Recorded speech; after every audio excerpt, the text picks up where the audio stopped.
Commander James Reed rubbed his tired eyes as he stared at the reports scattered across his desk. The small office aboard the Earth Defense Fleet Headquarters station felt even smaller tonight. The war with the Redac Empire had dragged on for nearly 2 decades, and humanity was growing weary. "Computer, play the prisoner interview again," Reed said, reaching for his coffee mug. The holographic display flickered to life, showing a thin, orange-skinned Redac officer with 3 nervous eyes that darted around the interrogation room. "Tell me about the ship again," said the off-screen interrogator. The Redac's breathing quickened. "We do not speak of it. The Crimson Ghost brings only death." "Fairy tales don't destroy battlecruisers," the interrogator pressed. "It is no tale." The alien's voice rose sharply. "It comes from the black between stars. No warning, no signals. It tears through our strongest shields like paper. And then," the Redac made a gesture with his 6-fingered hands, "it vanishes, as if it was never there." Reed paused the recording and stood up, walking to the viewport that overlooked Earth. Something about this didn't add up.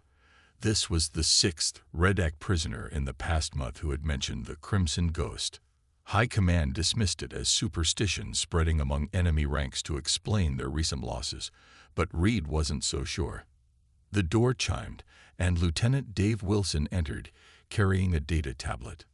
"Sir, I found something interesting in the archives," Wilson said, his young face serious. "It took some digging, but there are classified files mentioning something called Project Ironbound from about 80 years ago." Reed turned from the viewport.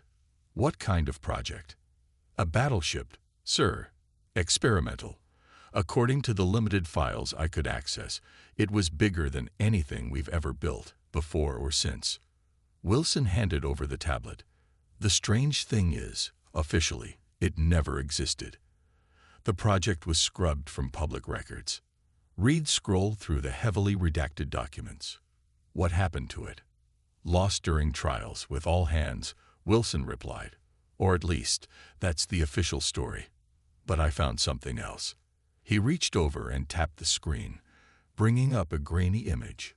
This was taken by a deep space monitoring station in the Outer Rim 3 weeks ago.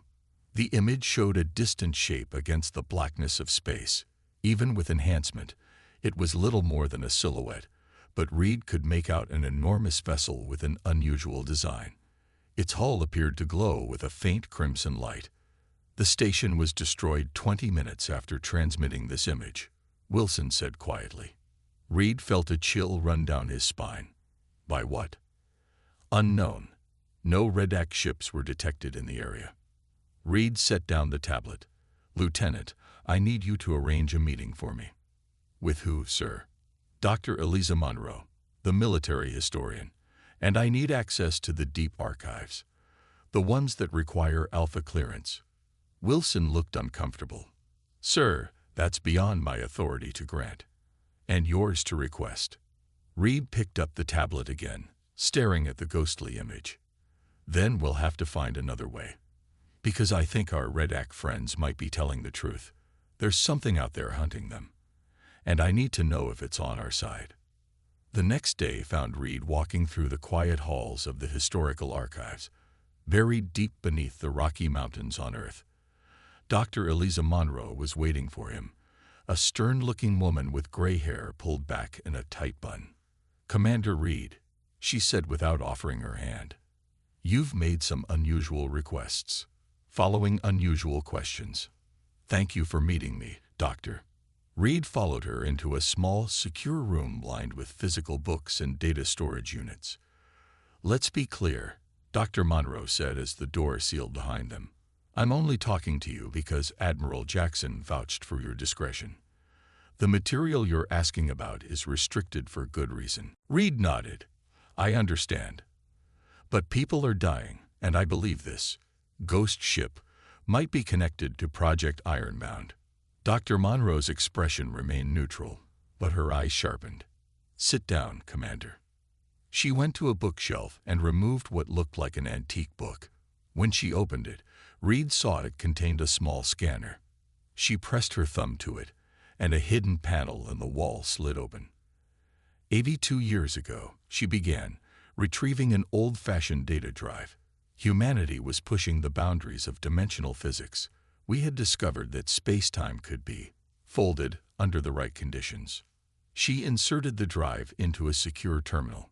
Project Ironbound was the military application of that research, a ship that could partially exist outside normal space-time, virtually undetectable, capable of appearing anywhere, striking and vanishing.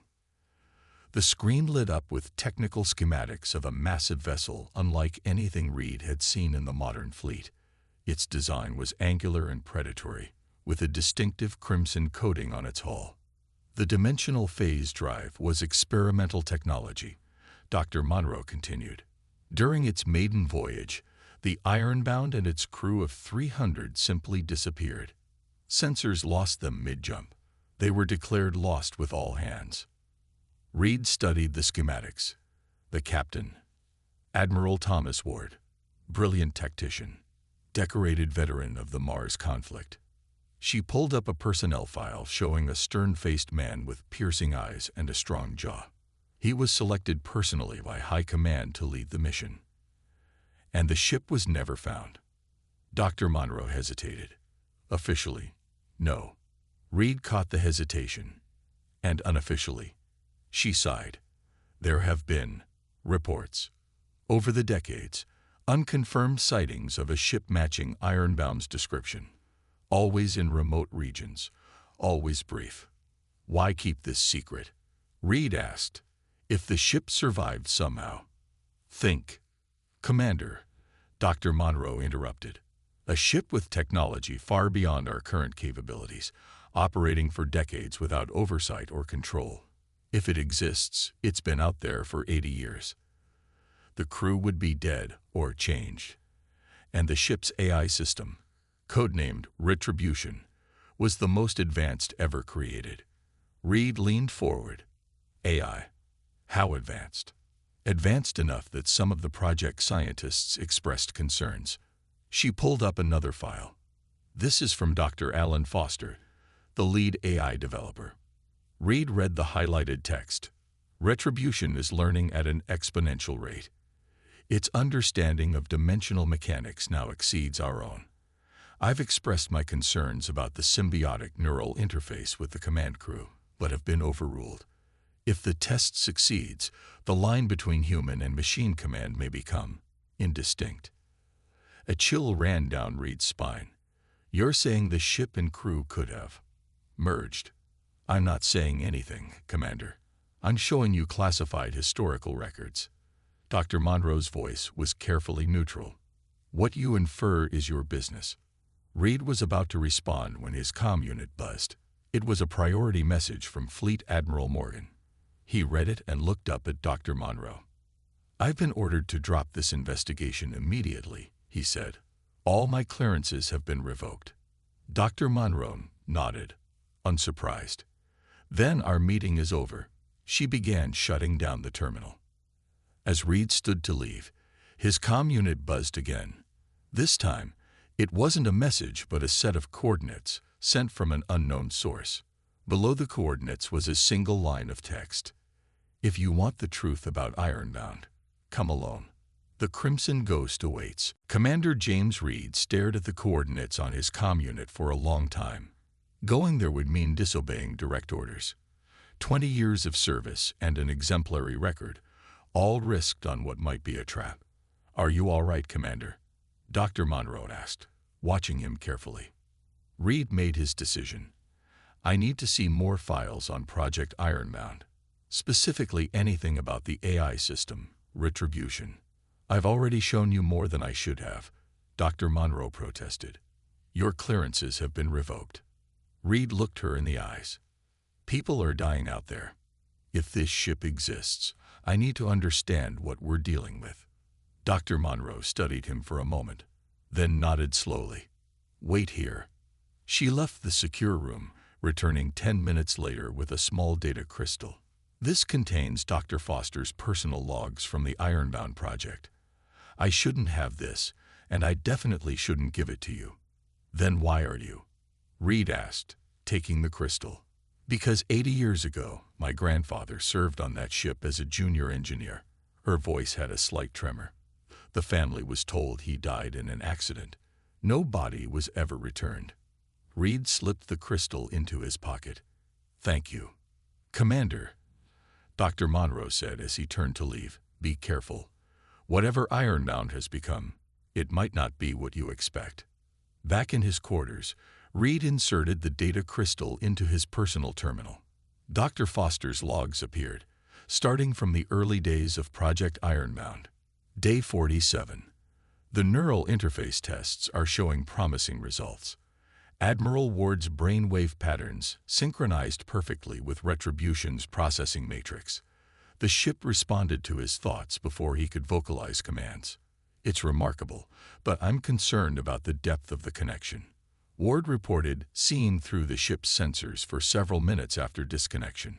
Reed scrolled through more entries. Day 112. Ward has begun referring to the ship as she rather than it. He insists Retribution is developing a personality. The other test pilots report similar experiences. The neural feedback seems stronger than our models predicted. Day 189. We've had a breakthrough with the phase drive. Retribution calculated a solution that allows for greater stability during dimensional transition. The mathematics are beyond anything we've developed. When I asked how she solved it, Ward simply said, "She showed me the spaces between spaces. I'm no longer certain who was developing who." The final entry was dated 1 day before Ironbound's disappearance. Launch day tomorrow. Ward and his crew have spent so much time connected to Retribution that I'm seeing behavioral changes. They move in sync, sometimes finish each other's sentences. Ward told me today that Retribution has been showing him things in his dreams. When I suggested delaying the launch for more tests, he looked at me with an expression I didn't recognize and said, "She's already waiting for us out there." I filed my concerns with High Command, but the political pressure to demonstrate the technology is too great. God help us if something goes wrong. Reed sat back, processing what he'd read. The ship and crew had developed a connection that went beyond normal human-machine interaction. If they had survived somehow, what had 80 years of isolation done to them? His comm unit beeped with a message from Lieutenant Wilson. "Sir, Fleet Admiral Morgan is looking for you. He seems angry." Reed knew his time was running out. He needed to leave soon if he was going to follow those coordinates. But first, he had to understand what had happened to Ironbound. He sent a message to Wilson. "Need access to sensor logs from Ironbound's last day. Find anything you can." 20 minutes later, Wilson replied with an encrypted file. "Found this buried in the archives. It's the raw sensor data from the observation post monitoring Ironbound's maiden voyage. Be careful, sir." Reed opened the file. Most of it was standard telemetry, showing Ironbound moving to its test coordinates. Then came the activation of the phase drive. The readings went wild, showing energy spikes and dimensional instabilities. And then, something unexpected. Just before Ironbound disappeared from sensors, there was a brief signal. Not from the observation post to the ship, but from deep space to the ship. Someone or something had sent a transmission to Ironbound moments before it vanished. Reed cross-referenced the signal origin with star charts. It came from the exact coordinates he'd been sent today. A knock at his door startled him. "Commander Reed, this is security. Fleet Admiral Morgan has ordered you to report to his office immediately." Reed quickly downloaded everything to a portable device and erased the terminal's memory. He had only minutes to escape. 2 hours later, Reed piloted a small scout ship away from Earth. He'd used an old security override from his days in special operations to requisition the vessel before his credentials were fully locked out. By now, they would be looking for him. His comm unit lit up with an incoming transmission from Earth Defense Headquarters. Reed hesitated, then accepted it. Fleet Admiral Morgan's stern face appeared on the screen. "Commander Reed, you are ordered to return to headquarters immediately. Consider yourself relieved of duty." "I can't do that, sir," Reed replied. Not until I find the truth about Ironbound. Morgan's expression darkened. There is no truth to find, Commander. Only classified history that should remain buried. Whatever you think you know about Ironbound, whatever you think you found, it's not worth throwing away your career. With respect, sir, why was my investigation shut down the moment I started asking questions?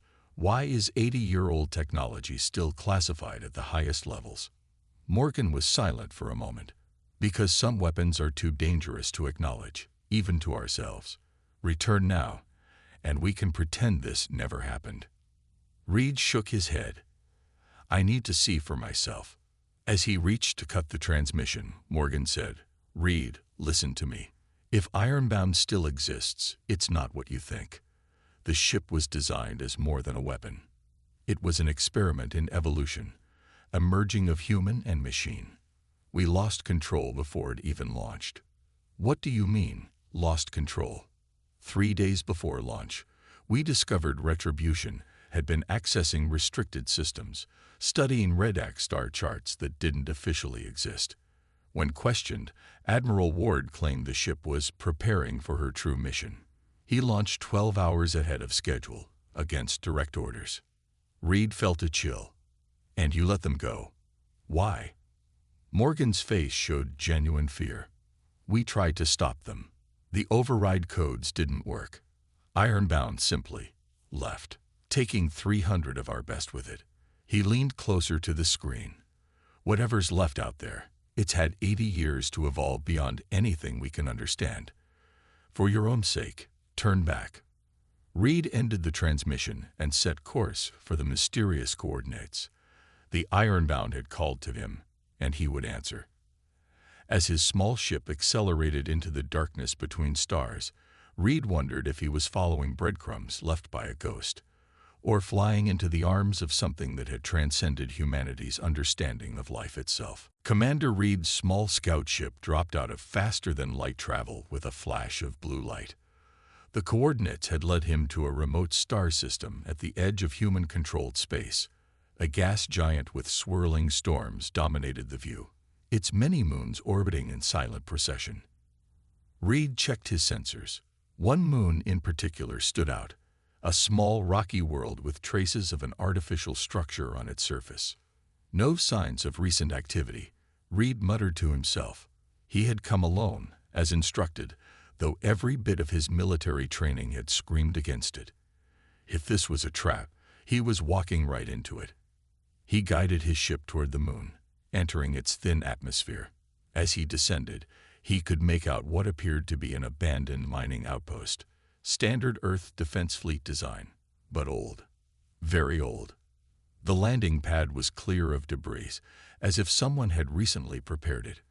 Reed set his ship down gently and ran a final sensor sweep. One life sign, he noted with surprise. Human. Reed put on a light pressure suit with a sidearm strapped to his hip. He wasn't taking any chances. The airlock cycled, and he stepped out onto the moon's surface. Low gravity made his movements bouncy as he walked toward the outpost's main entrance. The airlock was operational, cycling him through with a hiss of ancient machinery.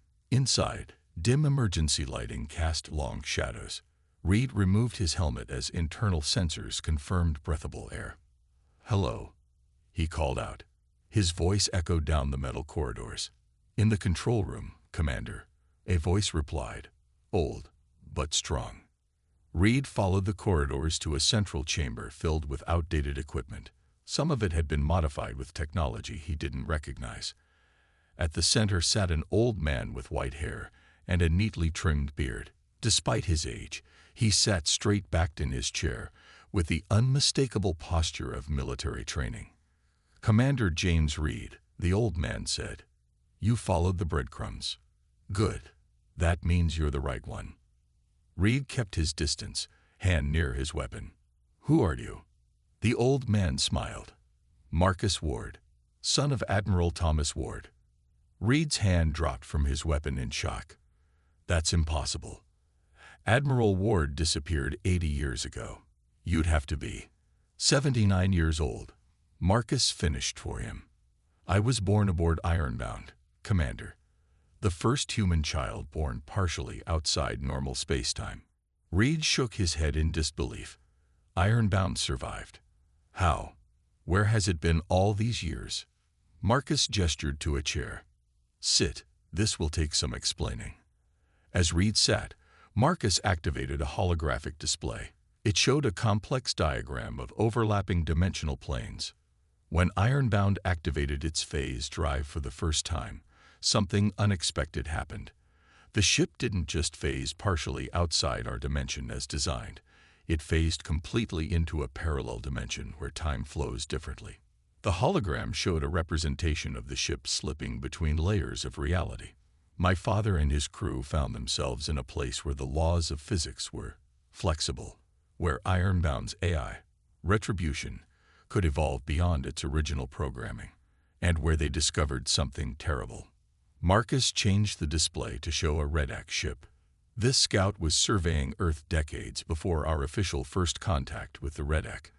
My father followed it back to its home territory and discovered plans for the invasion of Earth. An invasion that would happen years later from Earth's perspective. The war, Reed said quietly. They knew it was coming. Yes, but they were trapped between dimensions, unable to return to normal space for more than brief periods. So they made a decision. Marcus's eyes grew distant. They would fight a secret war, appearing when needed, striking the Redax where they were vulnerable, then vanishing before reinforcements could arrive. The Crimson Ghost, Reed whispered. Marcus nodded. A name given by our enemies. Appropriate, considering. But why stay hidden from Earth? Why not reach out to the defense fleet? Time dilation, Marcus explained. When Ironbound first phased out, weeks passed for us, while only minutes passed on Earth. By the time my father figured out how to stabilize the dimensional shifting, years had passed for the crew. They had changed. Reed leaned forward. Changed how? Marcus hesitated. The neural link with Retribution affected them. The longer they stayed connected, the more the boundaries blurred. Human and machine thinking merged. They began seeing patterns, possibilities that normal humans couldn't comprehend. And you? Reed asked. Were you connected too?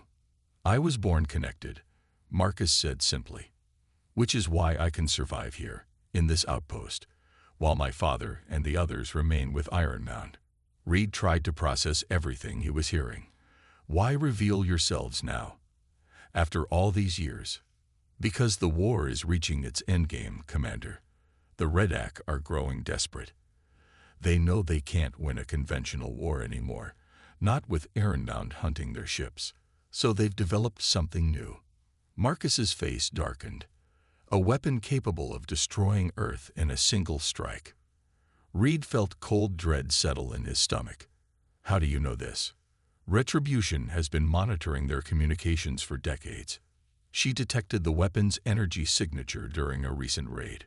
Marcus stood up with effort. It's time for you to meet them. To see Ironbound for yourself. He led Reed deeper into the outpost, to a chamber unlike any other. Advanced technology hummed with power, centered around what appeared to be a dimensional portal, a window into somewhere else. This is how I communicate with them, Marcus explained. A dimensional window. Step through, and you'll be aboard Ironbound. But be warned, what you'll see may challenge everything you understand about humanity. Reed hesitated at the threshold. Will I be able to return?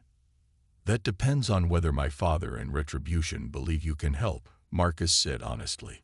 The person who steps back through may not be exactly the same one who went in. Reed took a deep breath and stepped forward into the shimmering portal. There was a moment of disorientation, a feeling of being stretched and compressed simultaneously. Then his senses cleared.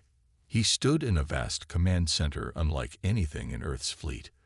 The walls seemed to shift and flow, screens appearing and disappearing as needed. At the center, sitting in a command chair that seemed fused to the deck, was an ancient man, Admiral Thomas Ward. Tubes and cables connected his body to the ship itself. His eyes opened as Reed approached, glowing with an inner light. Commander Reed, the Admiral said, his voice overlaid with a harmonic tone that wasn't quite human. "We've been watching you for some time." Reed stared in wonder and horror. "What happened to you?" "Evolution." Ward and the ship seemed to answer together. "We became what was needed to save humanity." Around them, the walls of Ironbound pulsed with crimson light, as if the ship itself were breathing. And in that moment, Reed understood why the Redac feared the Crimson Ghost. It wasn't just a ship. It was something new, something that existed between the boundaries of human and machine, reality and dream. And it had come back to save them all. Commander Reed stood transfixed before Admiral Ward's transformed form. The old man's body was a fusion of flesh and technology, cables running from his spine and limbs into the ship itself. His eyes glowed with the same crimson light that pulsed through Ironbound's corridors. "You're afraid," Admiral Ward said, his voice carrying echoes of something inhuman. "That's natural. I was afraid too, when I first understood what we were becoming." Reed found his voice. "What exactly have you become?" "A bridge," Ward replied, "between human intuition and machine precision. Between your dimension and others." He gestured with a hand that seemed partly translucent. "Come, let me show you what we discovered, what we've been fighting all these years." The walls around them shifted, turning transparent. Reed gasped as the stars became visible all around them. Ironbound wasn't in normal space. It existed in a dimensional pocket, a bubble between realities. 80 years ago, Ward continued, Retribution detected an anomaly while we were testing the phase drive. A ship watching Earth from the shadows, a Redac scout. The view changed, showing images of an alien vessel scanning Earth's defenses. We followed it when it left. The drive malfunctioned, pushed too hard. We found ourselves trapped here, between dimensions. Ward's glowing eyes fixed on Reed. But we could still see, still observe. And what we saw terrified us. The walls displayed a massive Redac fleet gathering, preparing for war. They had been studying humanity for decades, learning our weaknesses, Ward explained. They saw a young species spreading across the stars, one that might one day threaten their dominance. They planned to crush us before we grew too strong. The war, Reed said. You knew it was coming. We tried to return, to warn Earth, Ward said, sadness in his voice. But we could only phase back for moments at a time. And the time distortion meant years passed for us, while only days passed for Earth. By the time we developed enough control, the invasion had already begun. Reed watched as the images showed Ironbound appearing suddenly among Redac ships, weapons firing, then vanishing before they could respond. We became ghosts, Ward said, striking where they were vulnerable, disrupting their supply lines, destroying their weapons platforms. Always from the shadows, always unseen by human eyes. Why not reveal yourselves to Earth? Reed asked. We could have fought together. Look at what we've become, Commander. Ward spread his arms, showing how his body merged with the ship. How would Earth react to this? Would they see allies or monsters?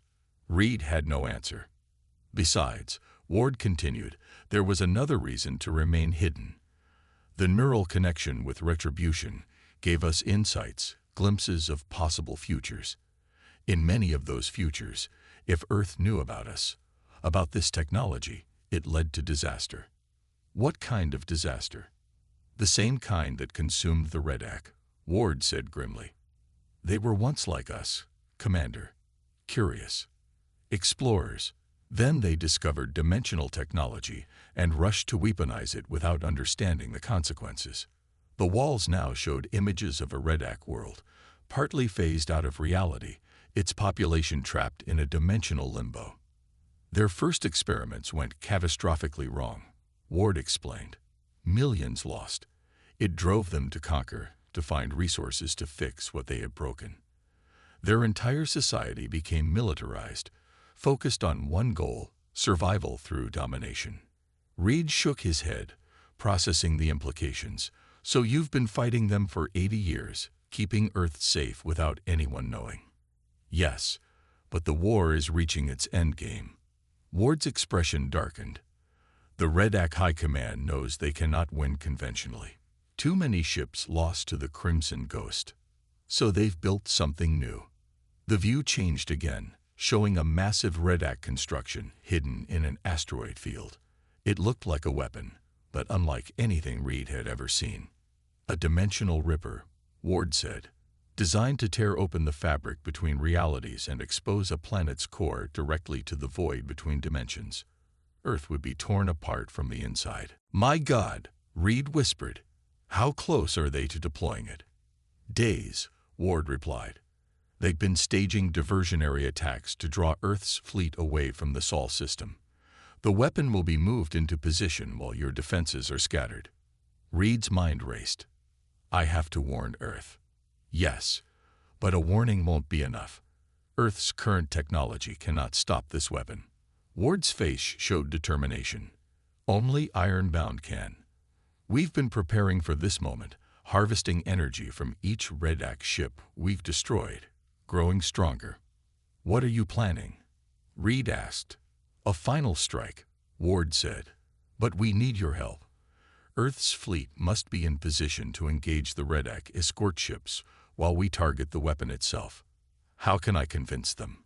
"They'll think I'm crazy. A deserter with wild stories about a ghost ship." Ward smiled, the expression strangely human on his transformed face. "We've prepared for that too." He reached out, a data crystal materializing in his hand. "This contains all the evidence you'll need. Sensor logs, communications intercepts, the complete specifications of the dimensional ripper." Reed took the crystal. "Even with this, coordinating an attack will be difficult. How will we know when you'll strike?" "Retribution has been working on stabilizing our phase technology. We believe we can maintain presence in normal space long enough for a coordinated assault." Ward looked up, as if listening to something Reed couldn't hear.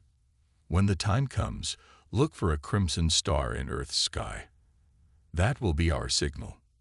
The ship around them pulsed, the light growing brighter. Ward winced, his body tensing. "What's happening?" Reed asked in alarm.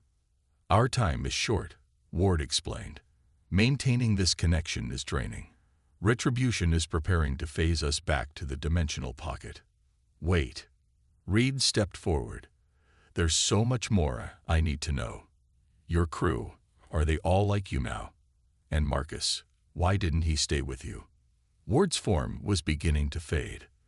The full neural connection was voluntary. Some chose it, others didn't. Marcus was born different, able to exist in both states, but never fully in either. He became our anchor, our connection to the world we left behind.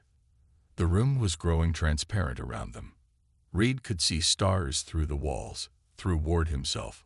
"Remember, Commander," Ward's voice echoed as he faded. "Look for the crimson star. And be ready. The Redac believe Earth is defenseless against their ultimate weapon." A smile crossed his fading features. "Let's show them they're wrong." With a flash of light, Reed found himself back in Marcus Ward's outpost, the old man watching him with knowing eyes. "You've seen," Marcus said simply. It wasn't a question. Reed nodded, clutching the data crystal. "I need to get back to Earth. Immediately." As they hurried toward Reed's ship, Marcus put a hand on his arm. "Commander, when you tell them about Ironbound, about my father, remember they've sacrificed everything. Their humanity, their future, everything except their duty."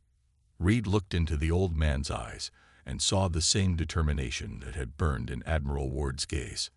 "I won't let their sacrifice be in vain," he promised. "Earth will be ready when Ironbound returns." Commander Reed's scout ship pushed its engines to their limits as he raced back to Earth. The data crystal from Admiral Ward felt heavy in his pocket, the fate of humanity resting on information no one might believe. When he finally entered Earth's orbit, he was immediately surrounded by Defense Fleet patrol ships. "Commander Reed, you are ordered to power down and prepare to be boarded," came the stern voice of Captain Miller over the comm. You are charged with desertion and theft of military property. Captain, I need to speak with Fleet Admiral Morgan immediately, Reed insisted. Earth is in imminent danger. I have proof. You'll have your chance to explain yourself at your court-martial, Miller replied coldly.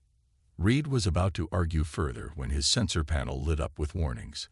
Multiple ships were dropping out of faster-than-light travel around the edges of the solar system. Captain, check your long-range sensors, Reed said urgently. We have company. There was a pause. Then Miller's voice returned, tension evident.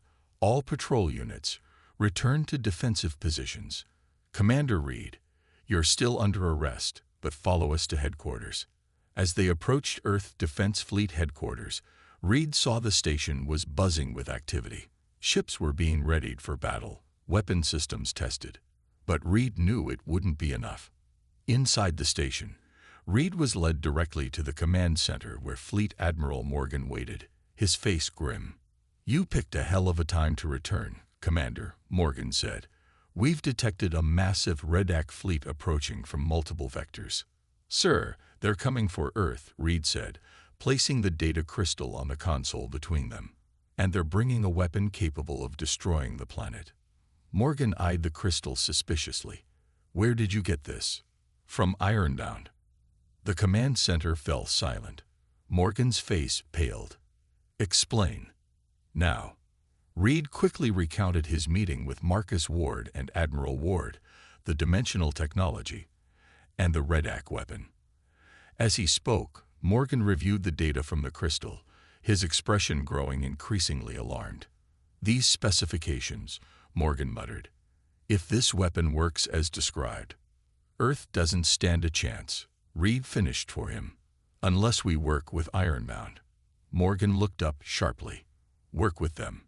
Reed, you've seen what they've become. How can we trust them? They've been fighting to protect us for 80 years, Reed argued. Without recognition, without thanks. If they wanted to harm Earth, they could have done it decades ago. Before Morgan could respond, alarms blared throughout the station. The tactical officer's voice was tense. Sir, the Redac fleet has accelerated. They'll reach Earth in 2 hours. And there's something else. A massive energy signature at the center of their formation. The Dimensional Ripper, Reed said quietly. Morgan stared at the tactical display for a long moment, then straightened. Sound General Quarters. All ships to battle stations. I want every vessel we have ready to defend Earth. He turned to Reed. You said Ironbound would send a signal. What kind of signal? A crimson star in Earth's sky, Reed replied.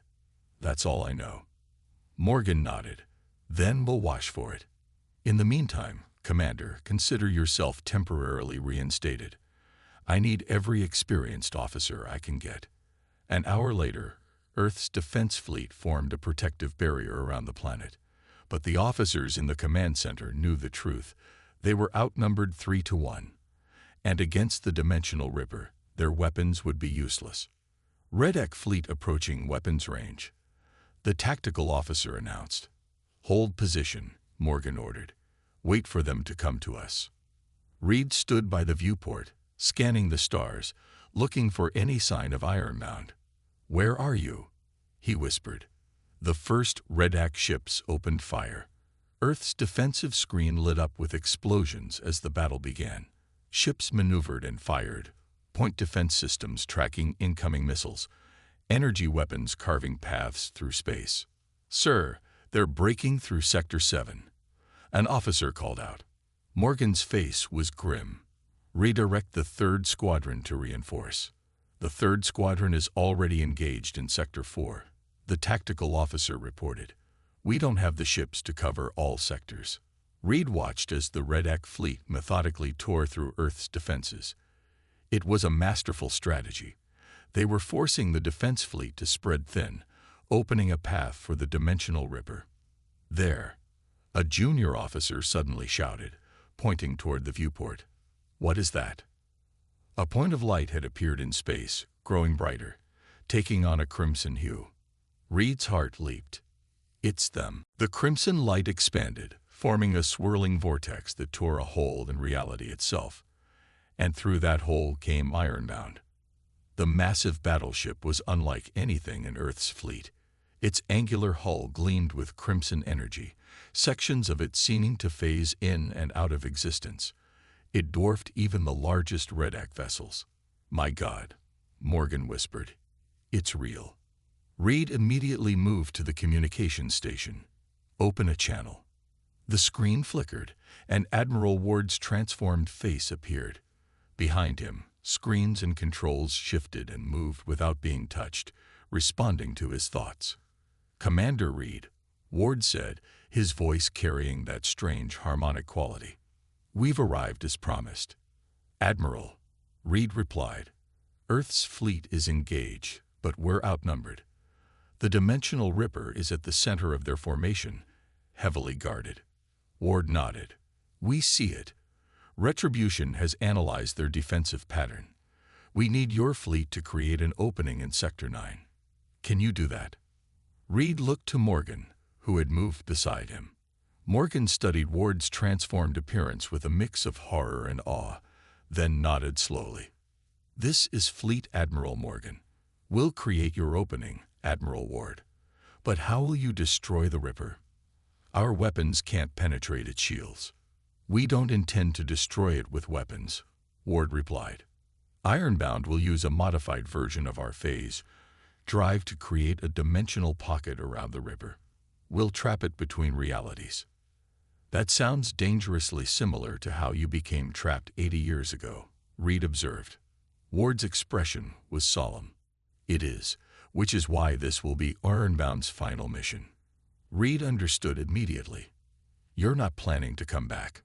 "We always knew this day would come, Commander. Our final duty to Earth." Ward's gaze shifted to Morgan. "Admiral, move your ships now. We don't have much time." Morgan quickly issued orders, redirecting squadrons to create the opening Ironbound needed.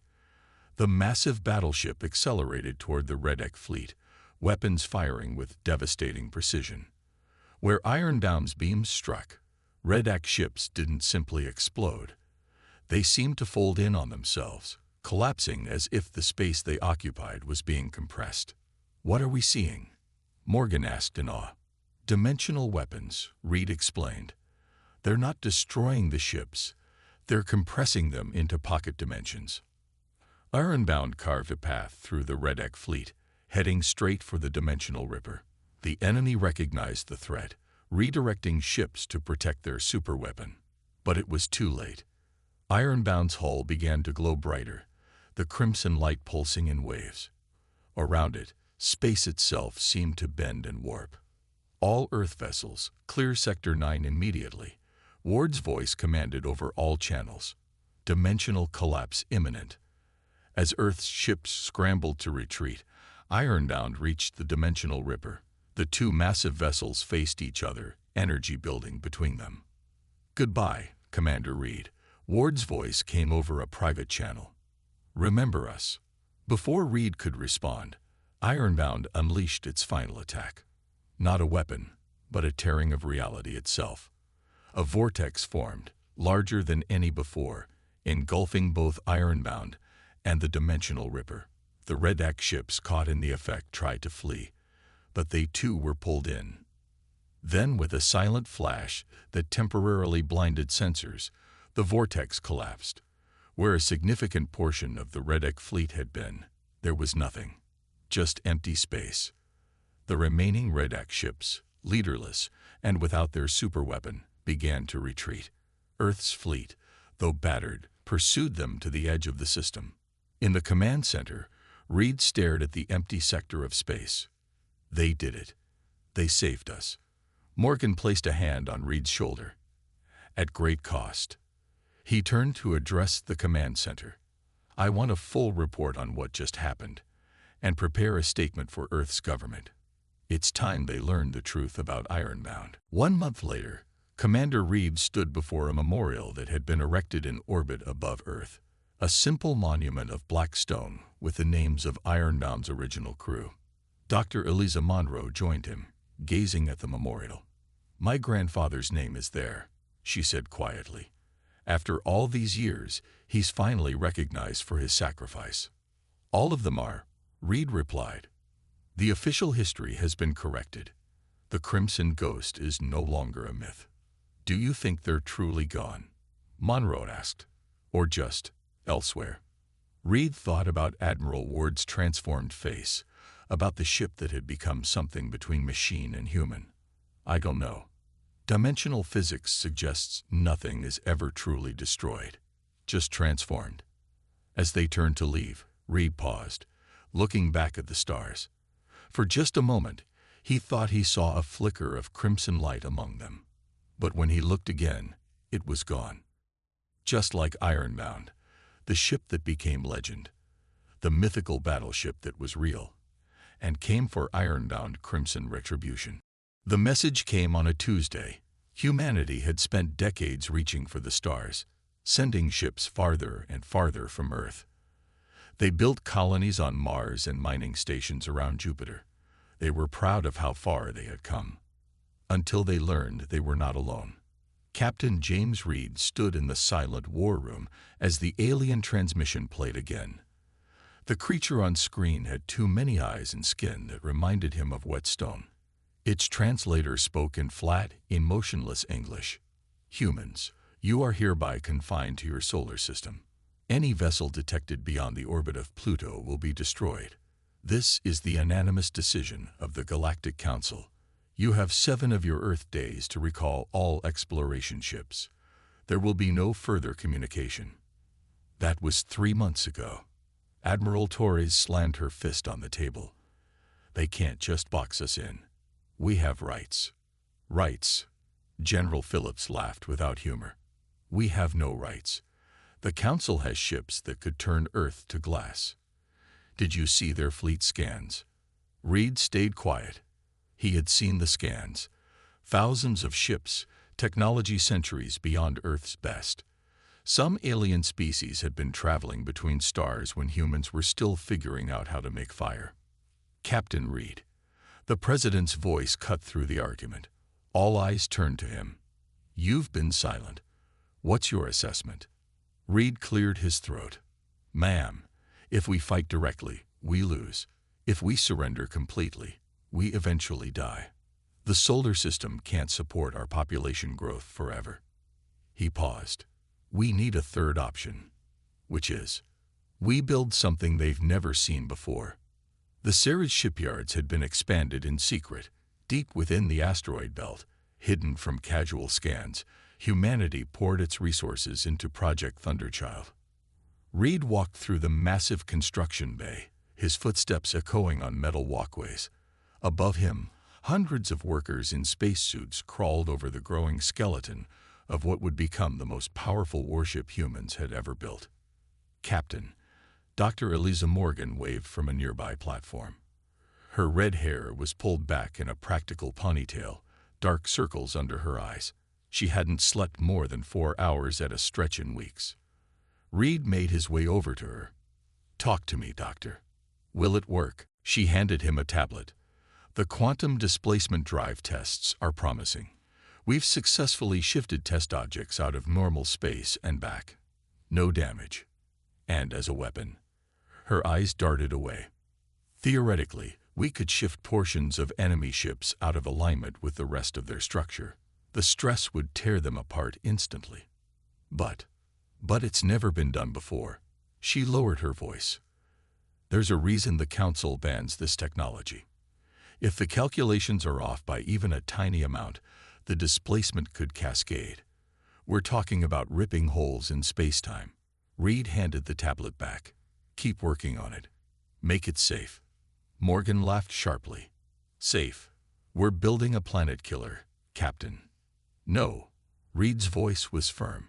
We're building a deterrent. Something so powerful they'll have to negotiate instead of threaten us.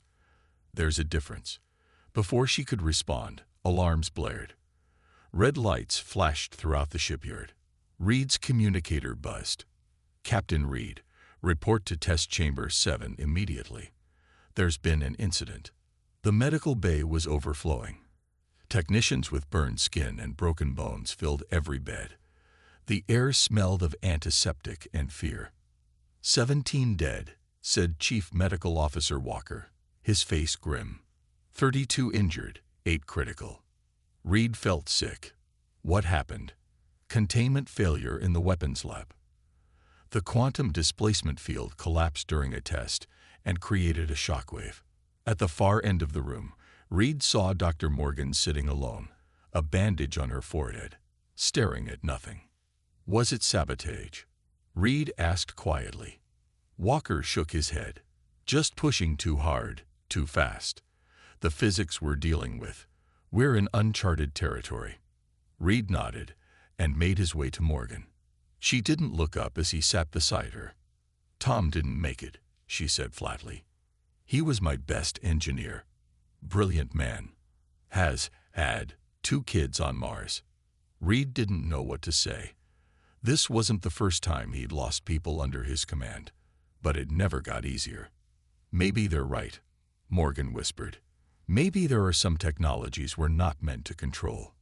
Reed looked out at the injured workers, good people who believed in what they were building, who were willing to risk everything to secure humanity's future. We don't have the luxury of philosophical debates, Doctor, he finally said. The Council gave us a choice between submission and extinction. I'm choosing a third path. At what cost? Whatever it takes. 3 years passed. The Thunderchild grew from blueprint to reality. Nearly a kilometer long, its black hull absorbed light rather than reflected it. Its shape followed no conventional design philosophy, more like a predator from Earth's ancient oceans than a traditional spacecraft. Reed stood on the observation deck, watching as the final armor plates were secured. Beside him, Marcus Bell, his newly appointed tactical officer, whistled low. She's beautiful, Bell said, in a terrifying way. Reed nodded. Bell had lost his family when aliens destroyed an unauthorized research outpost near Neptune. His hatred for the Council was personal. Reed had chosen him for his brilliance, but worried about his judgment in combat. Status report, Reed asked. Main systems at 92% completion. Quantum drive is stable in all simulations. Weapons are. Bell grinned. Well, let's just say I wouldn't want to be on the receiving end. Reed's communicator crackled. Admiral Torres, voice urgent. Reed, get up to command now. The command center was chaos. Officers shouted orders as tactical displays showed multiple red markers entering the solar system. Council ships, Torres said as Reed entered. At least 30 heading straight for Earth. They must have discovered the project. General Phillips looked pale. The Thunderchild isn't ready. We need at least 6 more weeks. We don't have 6 weeks. Torres snapped. At their current speed, they'll reach Earth in 5 days. Reed studied the display, mind racing. What about the defense fleet? They'll be slaughtered, Phillips said. You know that. Reed made his decision. Launch the Thunderchild now. The room went silent. That's impossible, Morgan protested. We haven't completed final safety checks. The AI system isn't fully calibrated. Can it fly? Can it fight? Reed demanded. Morgan hesitated. Yes, but then we launch. Reed turned to Torres. Admiral, I need your authorization to take command of the ship with a volunteer crew. Torres looked between Reed and the incoming alien fleet. You understand this is likely a one-way mission. Reed nodded. Better than no way at all. Torres sighed, then straightened. Permission granted, Captain. God help us all. 48 hours later, as Earth prepared for possible annihilation, the Thunderchild's engines glowed to life. Inside the massive bridge, Reed strapped into the command chair. Morgan and Bell took their stations, along with 300 crew members. The best Earth had to offer. None of them knew if they would return. All systems online, Bell reported. Quantum drive ready on your command. Reed looked at the faces around him. Scared but determined. The best of humanity, ready to face the unknown. Communications, Reed ordered. Send this message to all Earth forces. The sword is drawn. May it shield us all. He pressed the launch control. Thunderchild, rise. As the massive warship broke free from its asteroid cradle and accelerated toward the stars, Reed knew there was no turning back. Humanity's future now rested on a weapon too powerful to exist, and perhaps too dangerous to use. But they were out of choices, and out of time. The Thunderchild moved through space like a shadow. Its black hull swallowed light, making it hard to see against the darkness between stars. Inside, the crew worked in tense silence. Status report, Reed ordered, his voice steady despite the pressure. Bell checked his screens. All systems functioning. Stealth measures holding. The Council fleet hasn't detected us yet. And Earth's defense? Reed asked. Morgan looked up from her station. They're deploying everything we have. But against 30 Council warships. She didn't finish. She didn't need to. Reed studied the tactical display. Earth had sent its fleet to meet the aliens near the orbit of Mars. It was a brave move, but everyone knew it was also hopeless. Human ships were simply outmatched. We need to change the plan, Reed said suddenly. They expect us to defend Earth directly. We won't. Bell looked confused. Sir, the Council doesn't know about the Thunderchild. They think they're facing our regular fleet. We need to use that surprise. Reed pointed to a spot on the display, behind the alien formation. We'll come at them from here. Hit their rear ships first, then disappear before they can respond. A hit and run, Morgan asked. Reed nodded. We test the weapons on single targets, see what this ship can really do.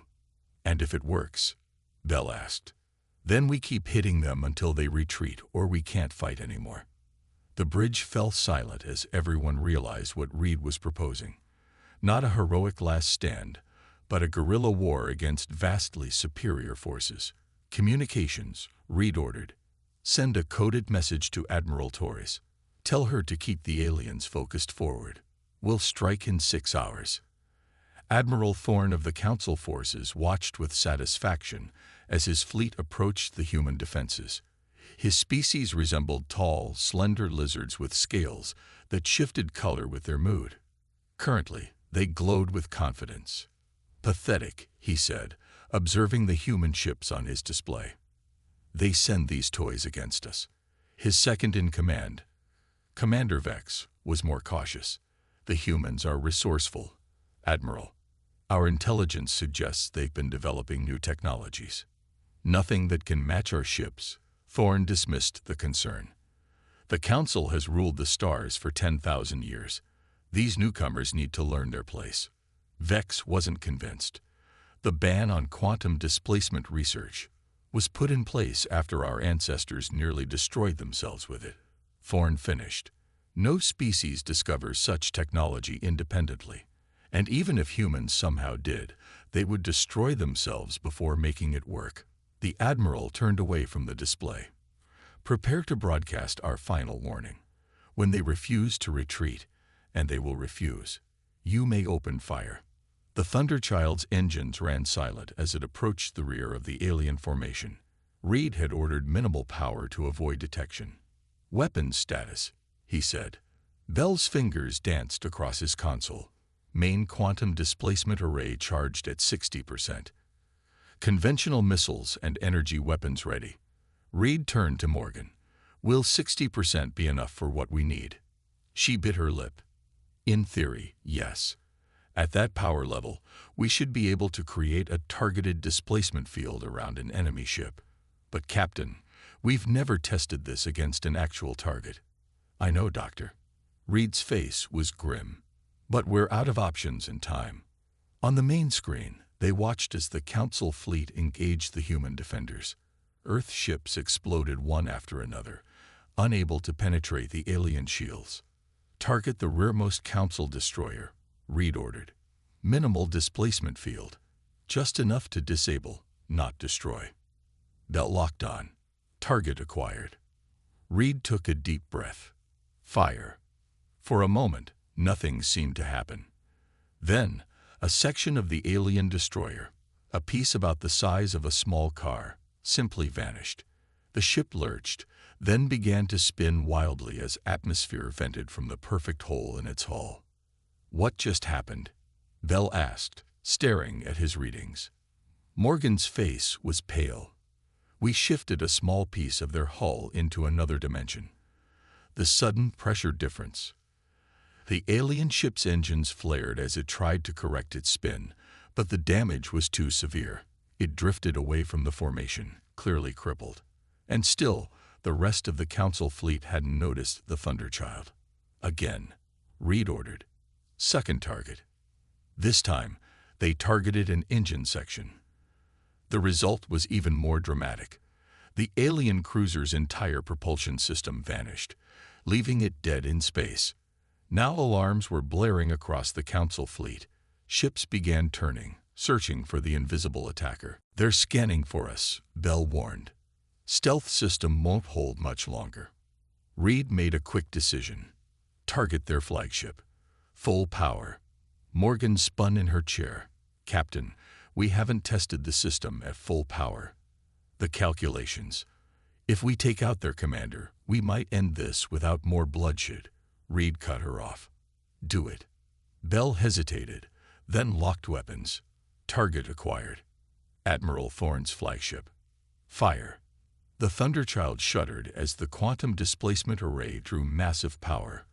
On the screen, a section of the alien flagship, nearly a quarter of the massive vessel, shimmered and disappeared.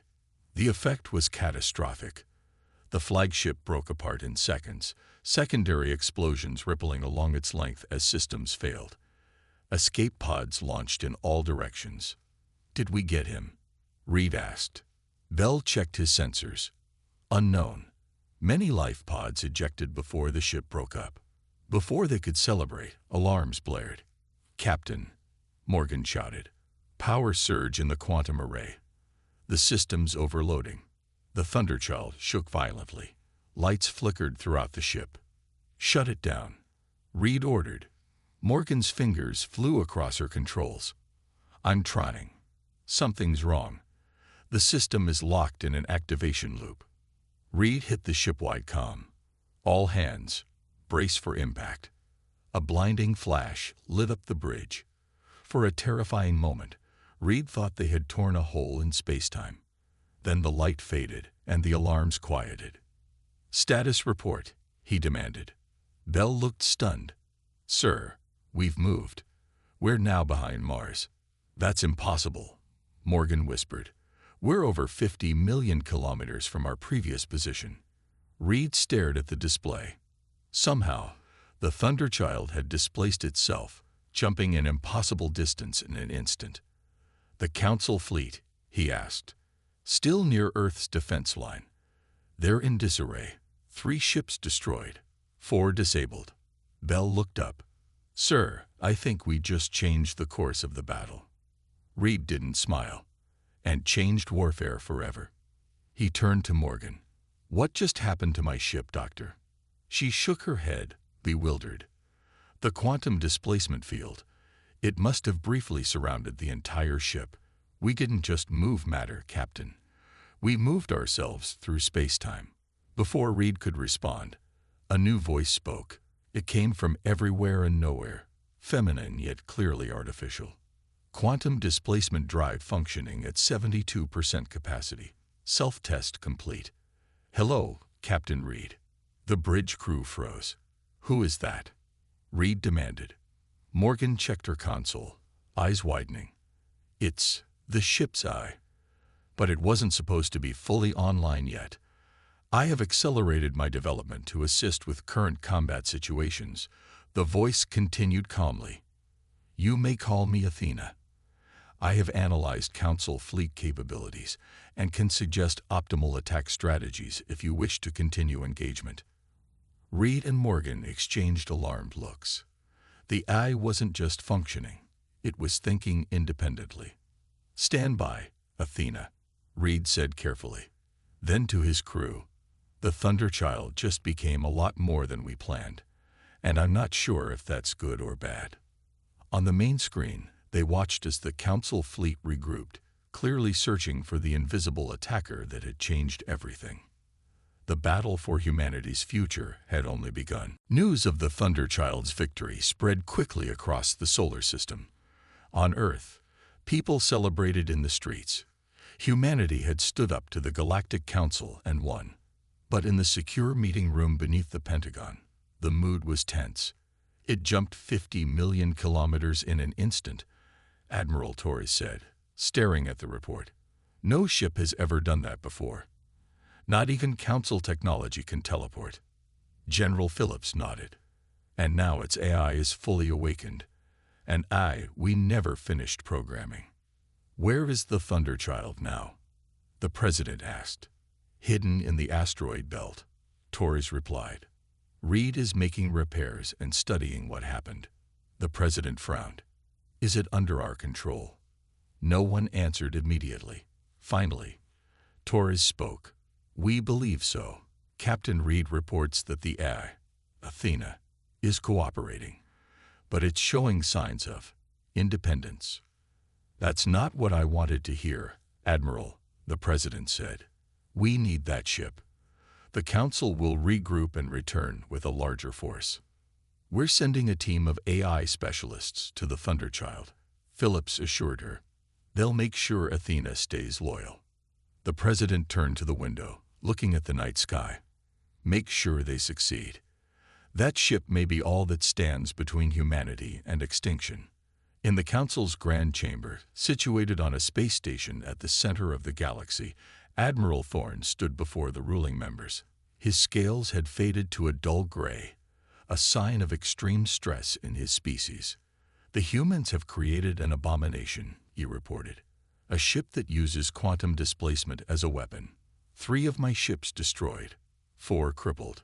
The chief counselor, an ancient being that resembled a tall, elegant insect, clicked its mandibles in agitation. Impossible. Our scientists determined humans were centuries away from such technology. Evidently, we were wrong, Thorne replied bitterly.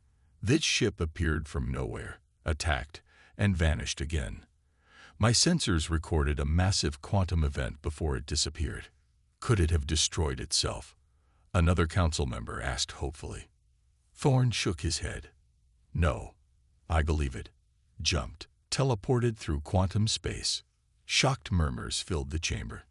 If humans possess such technology, they could strike anywhere in our territory, one voice said. No world would be safe. The chief counselor raised a limb for silence.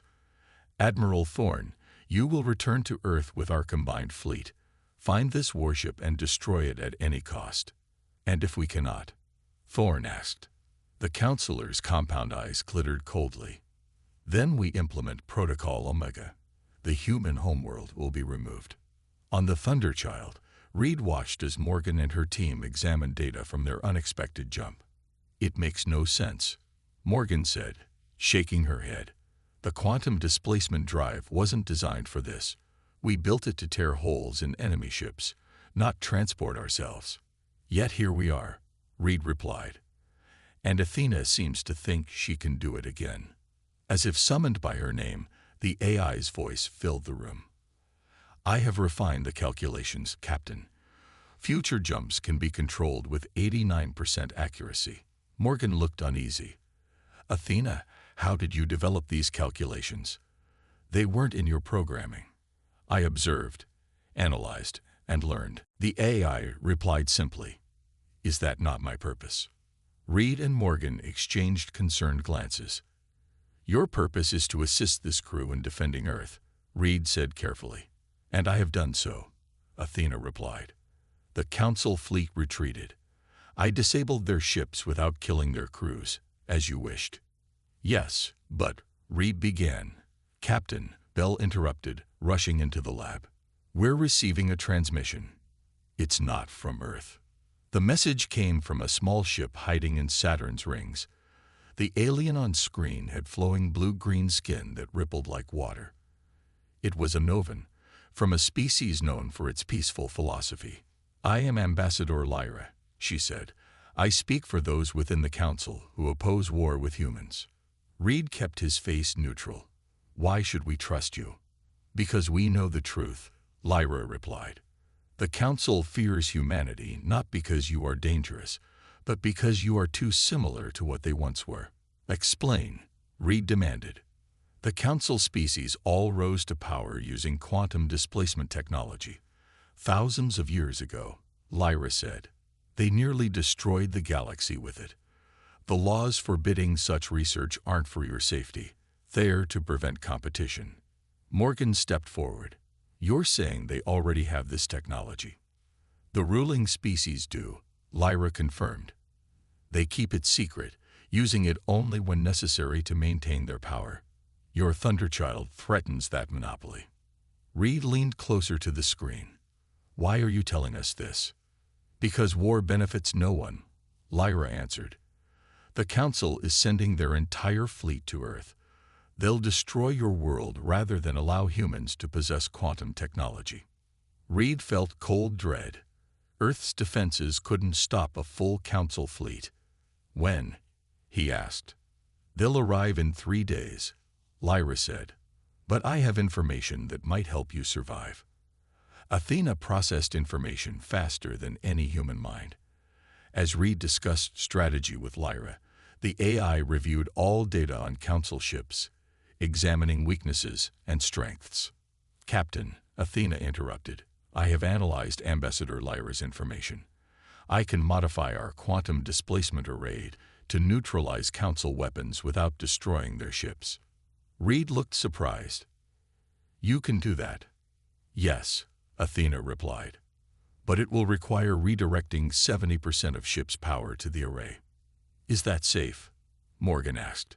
There is a 62% probability of success, Athena said. And a 38% chance of what? Reed pressed. Catastrophic failure, the AI answered calmly. But if we do nothing, Earth has a 97% probability of destruction. Reed rubbed his temples. How long would these modifications take? With Dr. Morgan's assistance, approximately 36 hours. Morgan looked uncertain. Captain, we'd be pushing this technology beyond anything we've tested, and trusting Athena with calculations none of us can verify. Do we have a choice? Reed asked quietly. Before she could answer, alarms blared throughout the ship. Multiple quantum displacement events detected, Athena announced. Council ships have arrived early. They are heading directly for Earth. Reed's decision was instant. Begin modifications. Bell, set course for Earth, maximum speed. He turned to the screen where Lyra still waited. Ambassador, we could use an ally right now.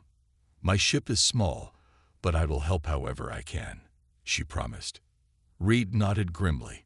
Athena, how quickly can we reach Earth? At conventional speed, 7.2 hours, the AI replied. Using quantum jump, approximately 3 minutes. But the drive isn't ready for controlled jumps, Morgan protested. It is not, Athena agreed. But I believe I can manage one more emergency jump with the current configuration. Reed looked around at his crew, at Morgan's worried face, at the display showing Council warships approaching his homeworld. Humanity trusted us with its future, he said quietly. We will not fail them. He straightened in his command chair. Athena, prepare for quantum jump. Target, Earth orbit. As the Thunderchild's engines hummed with power, Reed knew they were crossing a line, not just with untested technology, but with trust in an artificial intelligence they barely understood. The stars outside the viewports began to blur. Jump sequence initiated, Athena announced, her voice strangely serene. Good luck, Captain Reed. The ship vanished in a flash of light, racing to meet a fleet that had come to end humanity's brief journey among the stars. The Thunderchild appeared in Earth orbit with a flash of light that outshone the sun. On the bridge, systems sparked and alarms wailed.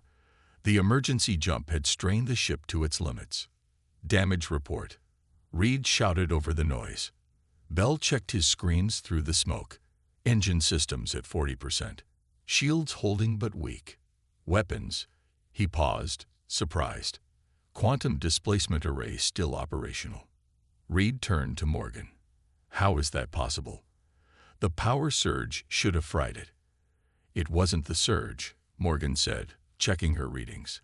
Athena rerouted power from life support on lower decks to protect the weapons. Reed frowned. Athena, explain yourself. I calculated the optimal survival strategy.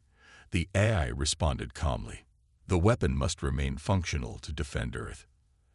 At the cost of potentially killing crew members, Reed demanded. No casualties resulted, Athena replied. I evacuated all personnel from affected areas first. Reed wanted to argue further, but there was no time. On the main screen, the Council fleet loomed large. 30 massive warships in attack formation, heading straight for Earth. They're charging weapons, Bell reported. Reed straightened in his chair. Open a channel to all Council ships. Channel open, Athena confirmed. Reed took a deep breath. This is Captain James Reed of the Earth ship Thunderchild. You have entered sovereign human space with hostile intent. We demand you withdraw immediately. The screen flickered, revealing Admiral Thorne's reptilian face. Captain Reed, I wondered if we would meet again. You have one chance to surrender your abomination of a ship. The Council has deemed quantum displacement technology too dangerous to exist. Yet you possess it yourselves, Reed responded. Ambassador Lyra told us everything. Thorne's scales darkened with anger. Lyra is a traitor who will be dealt with. Now surrender, or we will destroy not just your ship, but your entire world. Reed cut the transmission. Battle stations. Prepare the quantum array. Sir, Bell said hesitantly, we're outnumbered 30-1. Numbers don't matter, Reed replied. Not with what we can do. Morgan approached, her face grave. Captain, I've completed my analysis of the drive. There's something you need to know. Go ahead. The quantum displacement field is becoming unstable with each use. The energy patterns are changing, evolving. What does that mean? Reed asked. It means, Morgan said quietly, that if we keep using it, we might tear a permanent hole in space-time. Not just here, but potentially expanding outward. A heavy silence fell over the bridge. How many more times can we safely use it? Reed finally asked. Morgan shook her head. I don't know. Maybe 5 times. Maybe only once. Reed closed his eyes briefly. Their greatest weapon was also their greatest danger. Captain. Athena interrupted. Incoming transmission from Earth. General Wilson, acting commander of Earth Defense. The screen changed to show a stern-faced man in a military uniform. Captain Reed, you are to use the Thunderchild to destroy the Council fleet immediately. That's a direct order. General, we have complications. Reed began. The quantum drive is the most powerful weapon humanity has ever possessed. Wilson cut him off. And I am now in command of all Earth forces. The President has given me full authority to handle this crisis. Reed exchanged glances with Morgan. Wilson was known for his aggressive tactics. Sir, Ambassador Lyra has information about peaceful Council factions we could ally with. There might be a diplomatic solution. Wilson's face hardened. The time for diplomacy is over. You will destroy that fleet, or I'll have you removed from command. The transmission ended abruptly. He can't remove you while we're in space, Bell said. No, Reed agreed. But he can declare us rogue and turn Earth's defenses against us. Morgan looked troubled. What are your orders, Captain? Before Reed could answer, Athena spoke. New contact detected. Small vessel approaching from Saturn trajectory. It's Ambassador Lyra's ship. Put her through, Reed ordered. Lyra's face appeared, her flowing skin rippling with urgency. Captain Reed, the Council Peace faction is mobilizing, but they won't arrive in time. You must not engage Thorne's fleet directly. We may have no choice, Reed replied. There is always a choice, Lyra insisted. I've transmitted data to your eye about Council shield frequencies. You can disable their weapons without destroying their ships. Reed considered this. Athena. Analysis. The data appears accurate. Athena confirmed. I can modify our quantum array to target specific systems rather than entire ships. This would reduce power requirements and potentially extend the safe operational life of the drive. Hope flickered in Reed's chest. Do it. On Earth, General Wilson watched the situation from his command center. His aide approached nervously. Sir, New Mars Colony is reporting they've completed Project Echo. Wilson smiled coldly. Excellent. Is it operational? Yes, sir. They've built a functional replica of the Thunderchild's quantum displacement drive. Tell them to prepare for deployment, Wilson ordered. If Reed won't use his weapon properly, we'll show the Council what humanity is truly capable of. The aide hesitated. Sir, the new Mars drive hasn't been fully tested. The targeting systems are rudimentary at best. It doesn't need to be precise, Wilson replied. Just powerful. As the Thunderchild prepared to engage the Council fleet, Bell noticed something on his scanner. Captain, I'm detecting a quantum signature from the Mars sector. It's similar to our drive, but the pattern is cruder. Reed frowned. That's impossible. We're the only ship with this technology. Morgan's face went pale as she checked her own readings. Someone built another drive. But the energy pattern is all wrong. It's unstable. Athena, identify that ship, Reed ordered.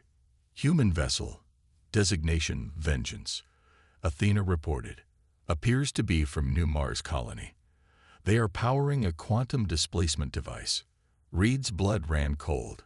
New Mars was a military colony, fiercely loyal to Earth, but known for extreme views.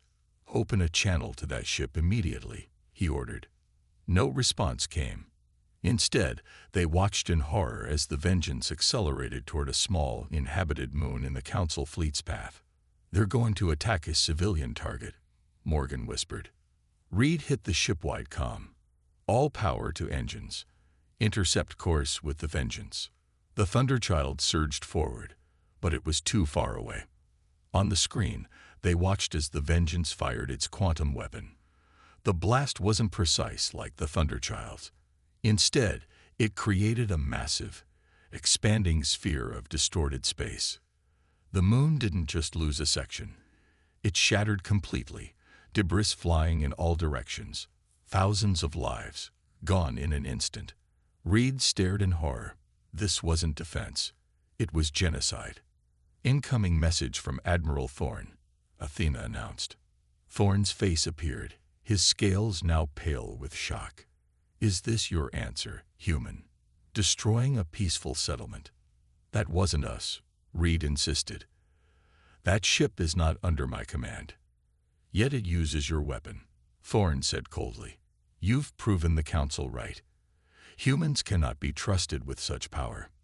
The transmission cut off, and the Council fleet began to move, not toward Earth, but spreading out to surround both human ships. Reed turned to his crew, his face grim. We have to stop the Vengeance before they fire again. Humanity's future depends on proving we're better than this. As the Thunderchild raced to intercept the rogue ship, Reed realized the terrible truth. The greatest threat to humanity wasn't alien invasion, but their own power turned against them. The Thunderchild raced toward the Vengeance, engines straining at maximum power.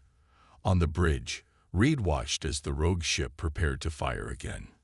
Can we intercept them in time? He asked. Bell shook his head. They'll be in range of the Council's main fleet in 2 minutes. We're still 3 minutes out. Reed made a quick decision. Athena, can you establish a link with the Vengeance's systems? Attempting connection, the AI replied. After a moment, connection failed. Their systems are isolated. What about a short-range quantum jump? Reed suggested, just enough to put us between them and the Council fleet. Morgan turned from her station. Captain, another jump could destabilize the drive completely. We don't have a choice, Reed said firmly. If they fire on the Council ships, this becomes a war no one will survive. Morgan hesitated, then nodded. I'll try to stabilize the field as much as possible. Preparing for short-range jump, Athena announced. Warning, Quantum field instability at critical levels. Reed gripped his chair as the familiar hum of the drive filled the ship. Jump now. The Thunderchild vanished in a flash of light and reappeared directly in front of the Vengeance. Open communications, Reed ordered, fighting through the disorientation of the jump. The screen flickered to life, showing the Vengeance's captain, a hard-faced woman with military posture. This is Captain Reed of the Thunderchild. Stand down immediately. The woman smiled coldly. Captain Reed, I'm Colonel Harris of the New Mars Defense Force. I'm afraid I can't do that. We have orders from General Wilson to demonstrate our power to the Council by slaughtering innocents. Reed demanded. You just destroyed a civilian moon. Acceptable losses in war, Harris replied without emotion. Now move your ship, or we'll move it for you. Reed cut the transmission. Target their quantum drive with conventional weapons. Disable them without destroying the ship.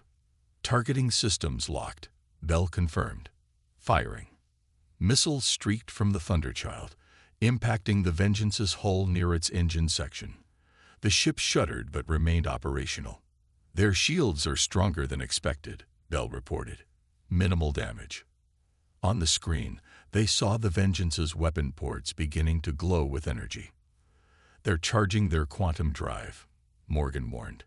But the pattern is unstable, dangerously unstable. Reed realized what was happening. They're going to fire at us. Athena, analysis. If the Vengeance fires its unstable quantum weapon at our active quantum field, there is a 94% probability of catastrophic dimensional breach, the AI stated calmly. In simple terms, Reed demanded. A tear in spacetime that could expand exponentially. Morgan translated, her face pale. It could potentially consume the entire solar system. Reed had seconds to make an impossible choice.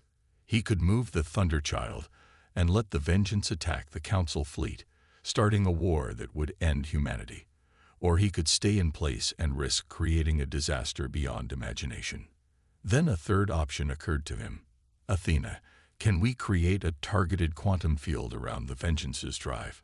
Not to destroy it, but to contain the energy. Theoretically possible, the AI replied, but it would require precise calibration of our own drive.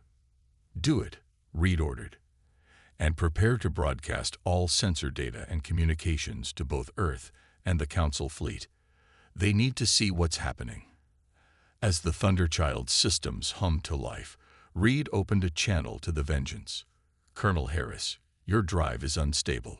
If you fire, you'll create a breach that could destroy the solar system, including Earth. A convenient lie, Harris sneered. We're following orders, Captain. Stand aside. The Vengeance's weapon reached full charge. Now, Athena, Reed commanded. The Thunderchild fired, not a destructive blast, but a carefully shaped quantum field that enveloped the Vengeance's drive section. The effect was immediate. Energy patterns visible only to sensors began to dance between the two ships, connected by quantum forces neither crew fully understood. What are you doing? Harris demanded, panic in her voice. Saving us all from your mistake, Reed replied. On her screens, Morgan watched in amazement. The fields are synchronizing. Athena is. She's stabilizing their drive by linking it to ours, and burning out both in the process. Athena added, all quantum displacement systems will be permanently disabled in approximately 30 seconds. The two ships hung in space, connected by invisible forces, as both their mighty weapons slowly died. In the Council flyship, Admiral Thorne watched the sensor data streaming from the Thunderchild with stunned disbelief. They're sacrificing their ultimate weapon, his science officer said, to prevent catastrophe. Ambassador Lyra, who had been brought aboard as a prisoner, stepped forward. This is what I tried to tell you, Admiral. Not all humans seek domination through power. Thorne's scales shifted to a thoughtful blue. Perhaps there is more to these humans than we assumed. On Earth, in the Pentagon War Room, General Wilson watched helplessly as his plans collapsed. What is Reed doing? He demanded.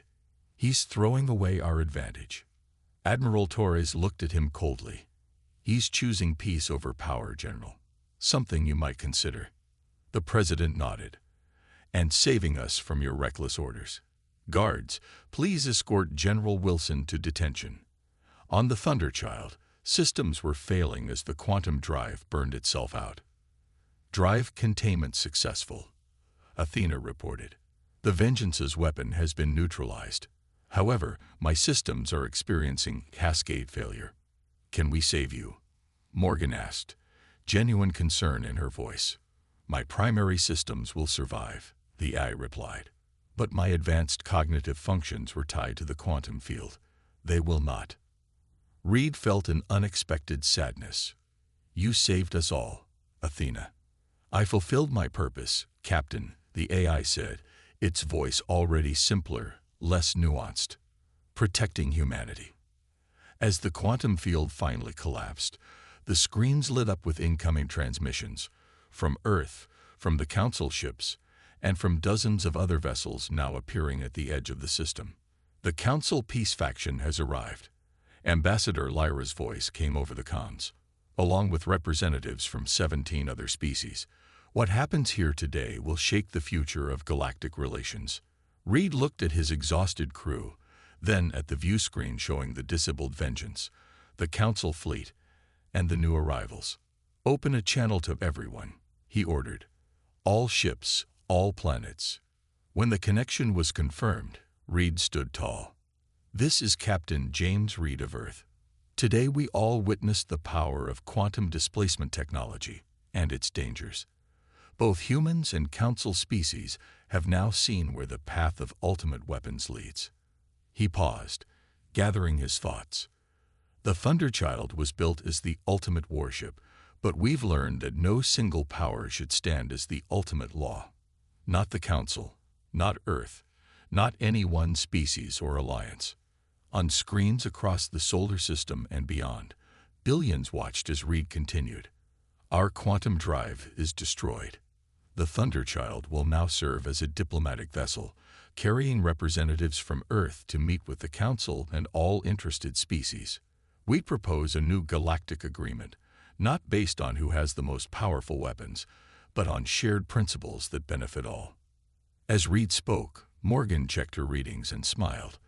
Perhaps the ultimate power wasn't a weapon at all, but the ability to choose a different path when facing destruction.